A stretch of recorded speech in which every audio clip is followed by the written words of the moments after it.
Mainly because people here actually know how to pronounce Oregon.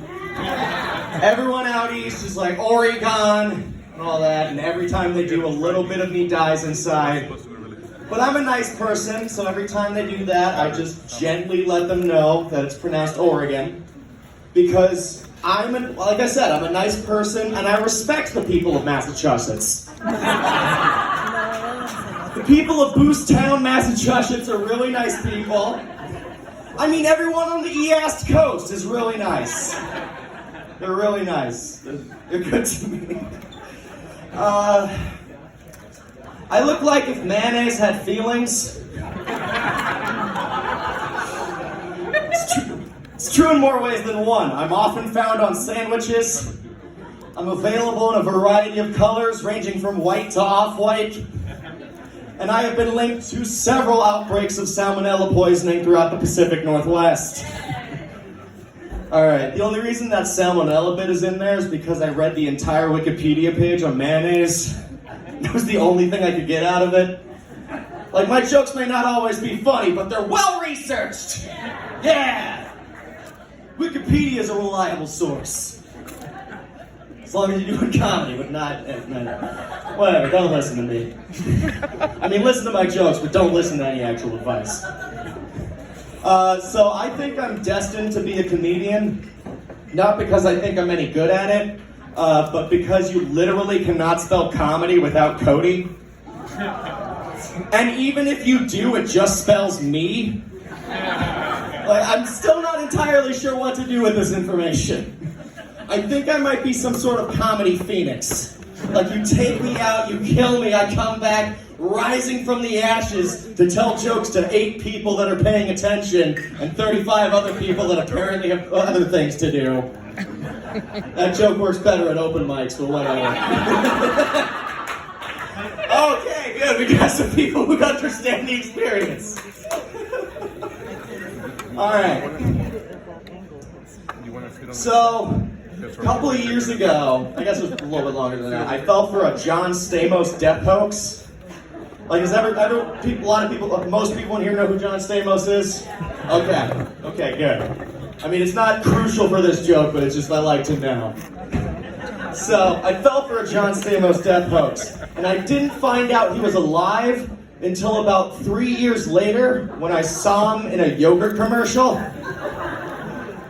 And my first thought when I saw that wasn't, wow, John Stamos is alive. No, my first thought was, wow, where'd they get all this footage of John Stamos eating yogurts?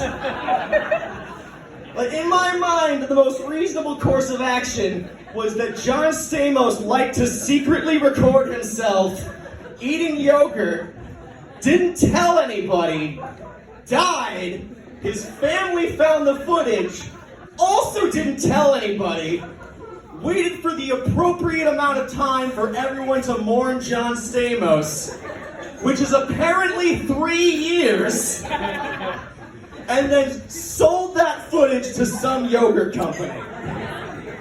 I don't remember what yogurt company it was for the commercial was for. Given it was John Stamos, it was probably Greek yogurt.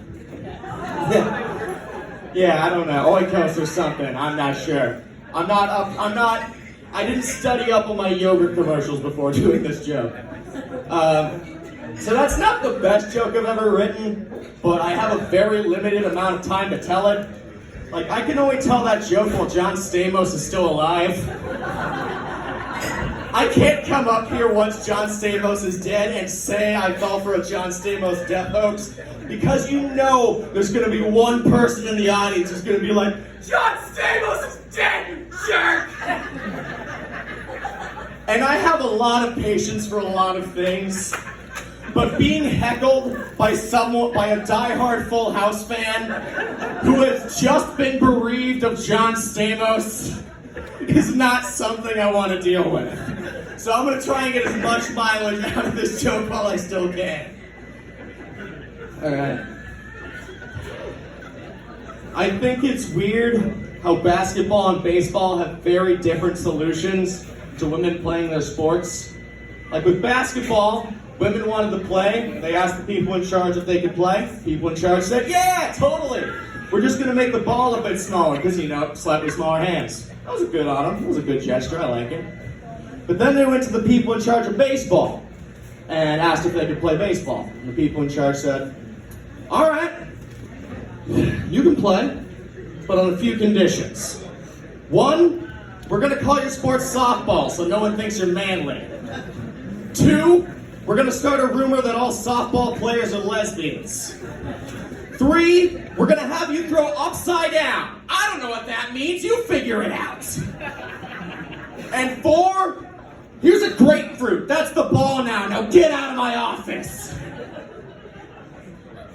It's so aggressive, I don't understand why. Insane. Okay.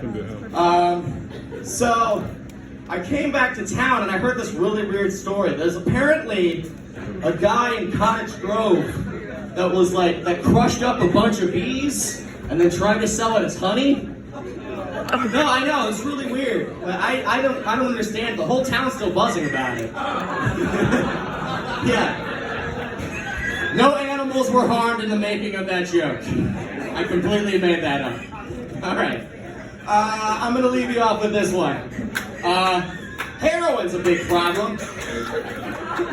I know, I'm great with transitions. Heroin's a big problem, especially in rural areas, specifically barns. But you'll never find out about it because everyone keeps hiding their needles in the haystack. All right, thank you very much. I've been Cody Webb.